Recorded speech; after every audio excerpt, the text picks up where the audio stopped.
Hello, welcome to my media log for the month of February, where I'll just be discussing all the media I consumed throughout the month.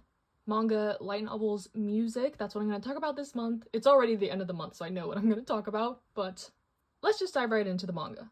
There will be timestamps if you want to just skip around. But continuing my trend from last month, I reread 2 series this month. February is the month of love, as we all know, so I decided to reread 2 of my favorite romance series. The first being Sasaki and Miyano. So I reread volumes 1 to 9, and then I read volume 10 for the first time because this one came out recently. It had been like over a year since volume 9 came out, and while I do remember what's going on in the story, this is not a super plot heavy one where it's hard to jump right back in, but I felt like I just wanted to reread the story. It only took me a couple days. These volumes are quite quick, there's not that many of them, and I had a really fun time revisiting the story from the beginning. If you've been watching my videos for a long time, my initial impression of Sasaki and Miyano was kind of just eh? It took me like the first 4 volumes to really get into the series. So I was curious how I'd feel about it rereading it now that I know like what goes on later, and I read all the spin-offs in the Sasaki and Miyano universe. The light novels, Hiro no Kagiura, the character book, everything. So I'm fully in this now. And maybe that's why I had a little bit more bias going into it from the beginning, but I found myself enjoying it all the way through this time. If you're unfamiliar with the story, our main character loves BL manga, and he meets this older classmate who takes an interest in him and his hobby, and they kind of start bonding over this BL manga and eventually entering into their own relationship. I think my main issue the first time around reading this was that Sasaki can be a little intense, a little bit possessive in some aspects, and that kind of turned me off from his character. But knowing some more context into his backstory, now that I've read further in the story, it made more sense to me, I guess. So I'm really glad that I didn't give up on the story and just cut it off when I wasn't feeling it completely, but yeah, he's the light version of Hananoi from A Condition Called Love. So I feel like now that I've read that and seen some other levels of characters that I actually like/tolerate, I'm like, oh, Sasaki is not bad at all. Sasaki is tame compared to some other characters, so maybe that says something about me and how my tastes have evolved, but this time around I had really no issues with the story, so yeah. I do recommend this if you want a cute romance, fluffy. It's pretty much PG all the way through so far. And this volume 10 was lovely as always. Sasaki is in college now, Miyano's finishing up high school, and of course the standard drama that comes with that, etc, etc. Can't wait for the next volume. I don't think it's even out in Japanese yet, so yes, this is a very slow to release series, but it's very worth it in my opinion, and there's lots of other supplemental things to experience with it. There's an anime too. So yeah, with my Sasaki and Miyano pitch out of the way, let's move on to another series that, of course, I already know that I like, which is Kasa-san and Morning Glories. The series is Kasa-san and a subtitle. This volume 8 was new, but I reread volumes 1 to 7. And according to my Goodreads, it had been 2 years since I had revisited the series. I would probably classify this as my favorite Girls Love series. It is just very cute, it's very wholesome. About these 2 girls in high school. One is in the horticulture club, one is on the track team. Seemingly opposite girls, but they grow closer due to circumstances, and it just follows them and their relationship progression. And in this next series, Kasa-san and Yamada, this is when they're in college. So far there's 3 volumes with them in college so far. And it's just really cute, typical romance shenanigans. Their major conflict is jealousy, I guess. The track star girl is very popular, she's always surrounded. She's one of those kind of princely type characters that everyone loves, so our horticulture girl does get easily jealous, and that could be annoying, I guess. This series is not amazing writing, it's not amazing art, it can be repetitive, but something about it is just so endearing to me. It's just so cute, I love the characters, I've fallen for them deeply, and it always makes me happy picking up one of these volumes. And volume 9 is coming out in April, so I figured it was a good time for me to catch up/reread the series, so now I'm prepared for volume 9. Like Sasaki Miyano, it's not a complicated plot line that I wouldn't know what was happening if I just picked up my volume 9. But it was nice. It was nice to reread this. This one also only took me a couple days. So those were my 2 kind of Valentine's reread series. I also wanted to reread Hunter x Hunter this month, but I didn't have the time. So I only ended up reading a couple other volumes. These are all featured in a volume 1 triblog I posted this month, so you can go there to see my more in-depth reviews, but I read volume 1 of Fall in Love You False Angels. This one is about these 2 in high school. They're the class president and the class vice president. Everyone loves them. They're seemingly these perfect, posh people, super kind, super polite. but secretly their real personalities are a little more rough around the edges. I wouldn't say delinquents, but not this perfect image that they portray. So I thought their dynamic was really interesting. I love the art and can't wait to continue with this one. Then I read volume 1 of Kill the Villainess. I really enjoyed this one, about our main character who gets isekai'd as a villainess in this world, but she really wants to go home. That is her main motivation, and she will do anything to get home, which is a little bit different from a lot of other villainess series I've read, where the thought of going home is always like in the back of their mind, but they decide to, fully participate in the story and stuff, or try to change the narrative, like not act so villainous, I guess, whatever. But yeah, this one so far has tackled some deeper topics. I'm excited to see how it goes. The art is gorgeous, of course. This one was sent to me by Ice Press, so thank you to them. I saw a lot of hype about this one when it got released/announced, so now I can see that that was for good reason.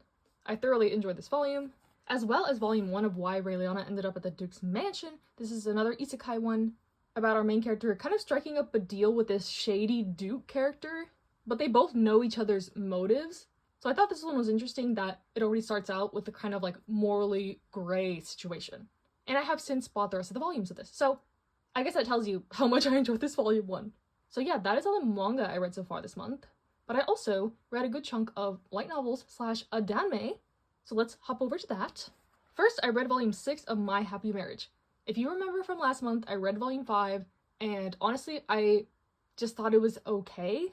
I thought the pacing was really messed up. I was bored through most of the volume, and then it picked up right at the end, which spurred me to continue on to volume 6 because I was like, okay, well, now there's a cliffhanger, I have to keep going. And this was the last volume that I owned at the time. So if you're unfamiliar with the story, this one is a political fantasy romance Cinderella story, basically, where our main character, who is treated very poorly by her family, gets shipped off to this ice-cold, noble guy that has chased away all his potential brides before. But turns out he is not like the rumors say, and they slowly start this relationship where our main character, of course, is very hesitant. It's hard for her to open up. She has a lot of trauma from her past. As you go further on into the story, you learn a lot more about the politics of this world. There's action, a lot of fantasy elements.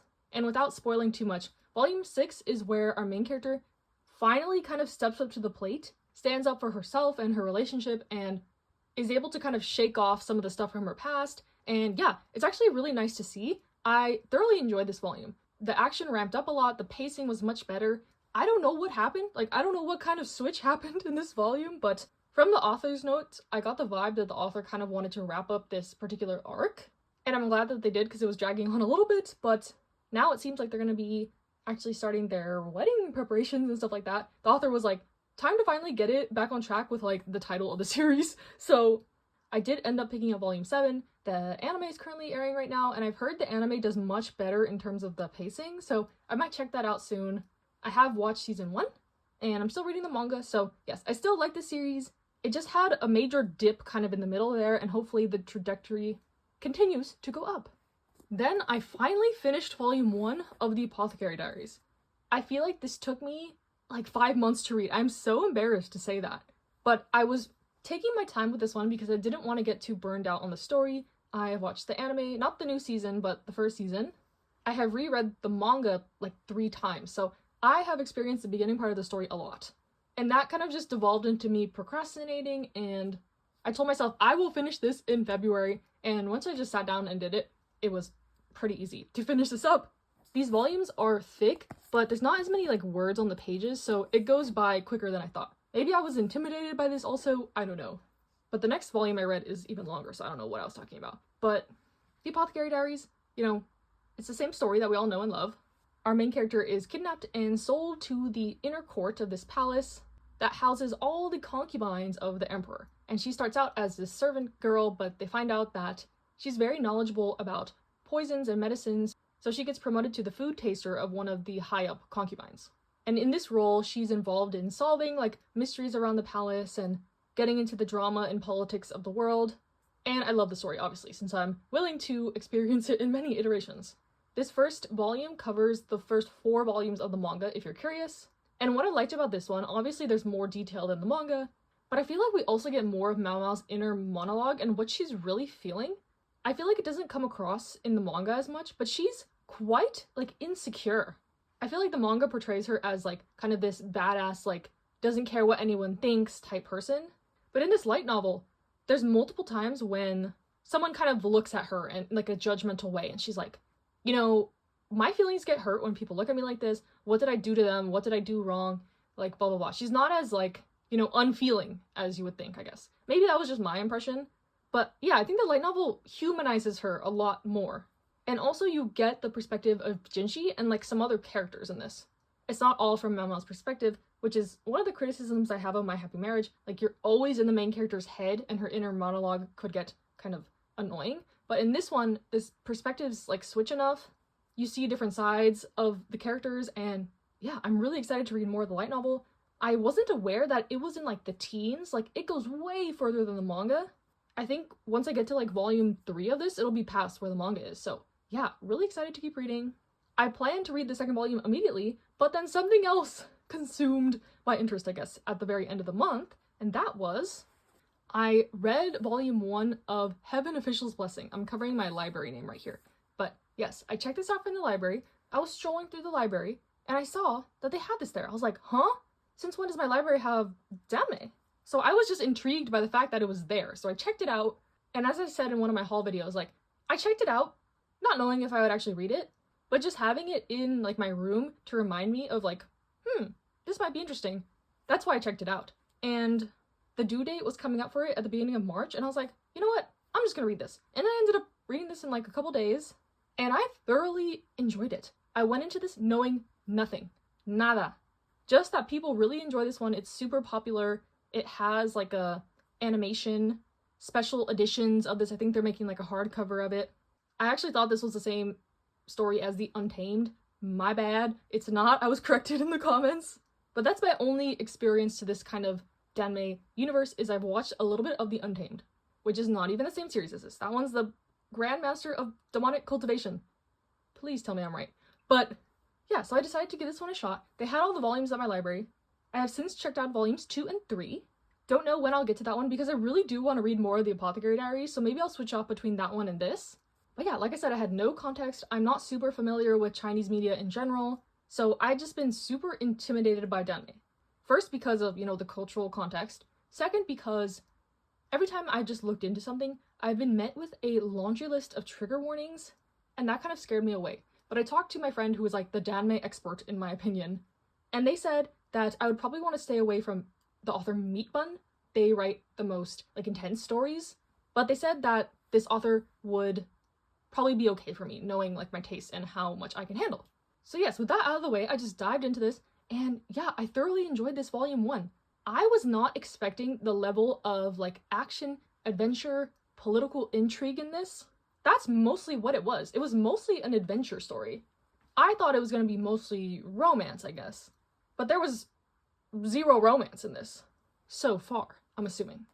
But yeah, the story starts with our main character, and you learn that he has been banished from heaven multiple times. So in this kind of context, I guess, if you're a human and you do a bunch of noble deeds, you get to ascend to the heavens and become a god. Our main character did this, but then stuff went wrong and he got banished, and this happened, you know, 2 more times. So he is notorious in, like, basically the heavens and the mortal realm to be this kind of unlucky failure of a god, laughing stock. So now this is his, like, 3rd time becoming a god, and to sort of redeem himself, to get more followers, because the way you gain power is to have, like, prayers to you, like shrines and stuff like that. So he needs to set out, do good deeds, kind of spread his name out there. And the heavens are kind of assigning him these tasks that no one else wants to do, basically. Mainly defeating, like, monsters and ghosts, and kind of investigating rumors and happenings in the mortal realm. So that's mostly what this volume is. He's getting different tasks and investigating different monsters and fighting them, and there's battles, and he has some kind of companions that come with him.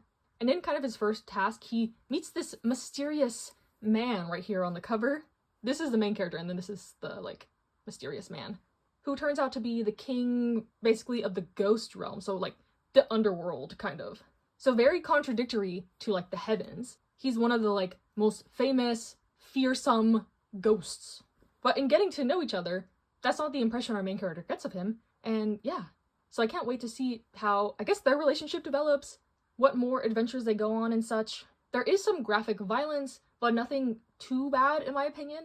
And I'm one who can't really handle intense gore, so I guess those are the triggers for now. Like murder, some graphic depictions of that, some grotesque imagery. But nothing like what I have seen, I guess, on those lists that scared me away. So yeah, I hope y'all are happy that I finally dabbled into the danmei world. I'm excited to continue. I actually bought the first volume of Psy that I've been highly recommended, and I'm gonna request my library gets Guardian. That's one I've also gotten really recommended to me. So yeah, I didn't know how I would feel about jumping into this like fantasy kind of world. I will say the writing was really easy to follow. I had no issues with it. I was just a little bit rough with the terminology and such, but there's a glossary back here and a character guide, and that was super helpful. Even though the character guide is like, warning, there may be spoilers, like if you read the biographies of the characters, but I was just trying to know who was who, especially in the beginning, because they have like their names when they were a human, and then they have like their god name, which are different, and then sometimes they call each other by nicknames, and I'm not super familiar with like, you know, in Korean they have like Hyung, Dongse, Nuna, Oppa, like I know those, and I know Japanese like San, Kun, Chan, like that kind of stuff. In Chinese I only knew like Gaga. There's also a pronunciation guide, but I don't think I will attempt that yet. That's why I was just saying mysterious man, main character.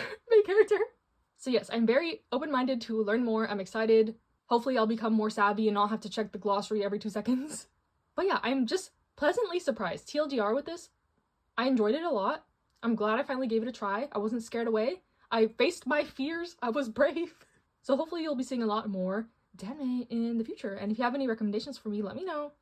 Like I mentioned, nothing too trigger heavy, or if you want to put like the triggers for me, that would be very helpful. But I feel like y'all know what I like in my tastes by now. So yeah, that is all the novel slash light novel slash danmei I read this month. And then now I'm just gonna talk about some music. Okay, so moving on to the music, I feel like January and February haven't had a ton of releases, but very high quality over quantity. So last month I spoke a little bit about some January releases, so I'll kind of lump in some that I didn't listen to yet, and then with February. But an album I've really been getting into lately is Minnie from (G)I-DLE's album. I love Cherry Sky. That was my top song of February. Her collab with 10 was really good. I like her. I like pretty much all the songs, so yeah, super impressed by her. Glad to see the girls kind of branching out some more. And then also, like, the Blackpink girlies have been killing it in my opinion. I'm not super familiar with Western artists, to be honest, so seeing that they're collabing with a lot of Western artists has kind of introduced me to some more people. Like Jennie collabed with Doechii. I think that song is really fun. I love Doechii's rap part. It's super addictive. And I also really loved all of Jisoo's like mini album. I loved every song. I love that the girls are kind of all branching out into their individual styles. They're not as constrained by YG and can do whatever they want. They're pretty rich, popular, like, and they have good music. What more could you ask for? Like, I loved Rosé's whole album. I'm still getting through Lisa's. Hers just came out like yesterday as of the time I'm filming this. But so far I have listened to Rapunzel with Megan Thee Stallion, and I like that one too. I really liked Born Again with Doja Cat and Ray. Yeah, like these artists that I never have really listened to, it's kind of cool getting introduced to them through the Blackpink girls. So yeah, I think they're all killing it. I know they're going on a world tour all together this year, so I'm curious if they'll have a group comeback or what the vibe is. But yeah, I'm also excited for Jennie's, full album coming up. I think it comes out next week, something like that. But then also in February, I really enjoyed One Pack's album. I love every song from it. I really like the direction they've been going in. It's more of like an R&B leaning sound. I know the boys from Boys Planet and stuff, but apparently they are self-produced, and I don't know, I just really like the vibes. I like all the songs. I highly implore you to check it out. I also really liked Recine's album. Their music is so good. I don't think they're like super popular. Maybe they're from a smaller company, but their songs are so good. Their last album was so good. My favorite song is In My Lotion. It's a weird sounding title, but it's a really good song. And with like a handful of other songs that I liked, one-offs, you can see them in my playlist. I always put in my description. Of course, we need to talk about Zero Base One's comeback. I feel like every month they're putting out something. They are feeding us well because it's not gonna last forever. I know that. But I love Blue. It's so cute. It's such like a bubbly, fresh song. I was expecting more like moody from the teasers, and it's coming out in winter, so I thought it was gonna be more Crush vibes, honestly. But I am very pleased with Blue. And I like all the songs on the album, of course. I love that there's like unit songs this time. My favorite song off the album is Out of Love, I feel, but I need to listen to it more and more and more. I've only listened to it a couple times so far. But yeah, I'm always so excited for a new era. I'm gonna buy some albums, collect photo cards, the works. They're my favorite, like, active group, I guess, right now. Astro OT4 also released a anniversary song called Twilight. I haven't listened to it yet. I haven't even listened to Circles. Honestly, it's just, I don't know how I'll feel. It needs to be the right moment. I have a couple songs that I haven't listened to from them in a long while, so I'll listen to it. I'll get to it eventually on my own time, but even though I haven't heard the song, I'm very happy to see the boys together and like the pictures they've been posting and the behind the scenes stuff. That has been really nice to see, and hopefully they have an actual comeback sometime soon. That would be the dream. So yeah, that is all the music I wanted to talk about. Hope you enjoyed. What did you read this month? Did you read any of this stuff? Listen to any of this stuff? Want to send me some comments? Let me know. Stay safe, stay happy, stay healthy, and I'll see you in the next one.